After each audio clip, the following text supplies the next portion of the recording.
কারণ আমাদের এখানে অনেক কিছু অপরিকল্পিতভাবে গড়ে উঠছে। বিশেষ করে 10 ফিট রাস্তার মধ্যে আমি দেখছি 14 তলা বিল্ডিং পর্যন্ত উঠছে।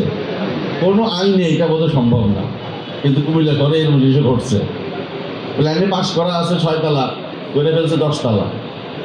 এই যে জিনিসগুলি আগে যে অন্যায় মানে যে কাজগুলি হয়েছে, আমি মনে করি সিটি কর্পোরেশন এবং বাদ বাকি যে পজিশন আছে, যদি শহরকে রক্ষা করতে হয়, কুমিল্লাকে বাঁচাইতে হয়, তাহলে এগুলি প্রতিকার হওয়া দরকার।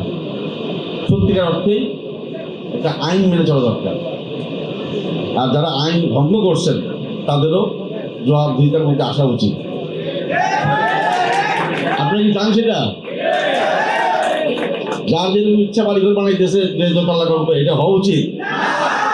আইনের মধ্যে থাকা উচিত, তাই না? আইন অনুযায়ী চলা উচিত।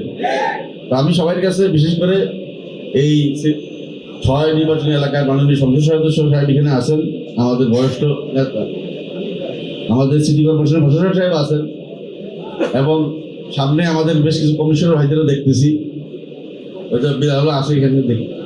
আমি সবার কাছে একটা অনুরোধ করবো, পিছনে যা ঘটে গেছে সেটাকে আমরা ফেরত পারতে পারবো না, আর আমরা দালান কোটা ভেঙে ফেলতে পারবো না।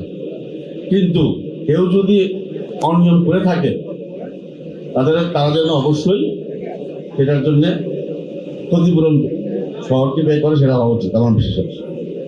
আগামীতে যেন আমরা কেউ যেন সাহস না করে আইনের বাইরে গিয়ে কিছু করতে।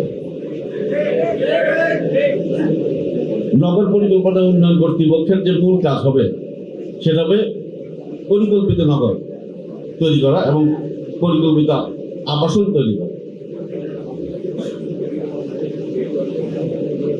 যখনই পরিকল্পনা অনুযায়ী কিছু হয়, তখন আমাদেরকে অনেকগুলি জিনিস দেখতে হয়, যে নগরে এনাফ খেলার মাঠ আছে কিনা, পার্ক আছে কিনা, পরিবেশ আমরা ঠিক রাখতেছি কিনা।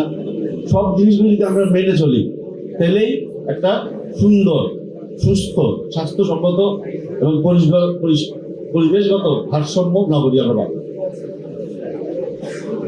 আপনাদের কাছে আমার এটাই চাওয়া যে আপনারা সচেষ্ট হবেন, আপনারা এর সাথে সম্পৃক্ত থাকবেন, যার যার এলাকাতে আপনারা সোচ্চার হবেন।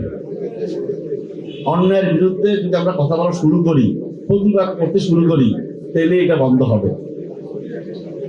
যে কোনো কিছু জন্য, যে কোনো অন্যায়ের প্রতি আমরা প্রতিবাদ করি, যেটা হওয়া উচিত সে যেন সরকারি অফিসকে প্রভাবিত করে যেন আমরা কেউ না করতে পারি। কারণ জনগণের উপরে কোনো শক্তি নাই। আমরা যদি সবাই মিলে সোচ্চার হই যে আমরা পরিকল্পিত নগর ছাড়া অন্য কিছু করবো না, তাহলে অবশ্যই আমরা পারবো।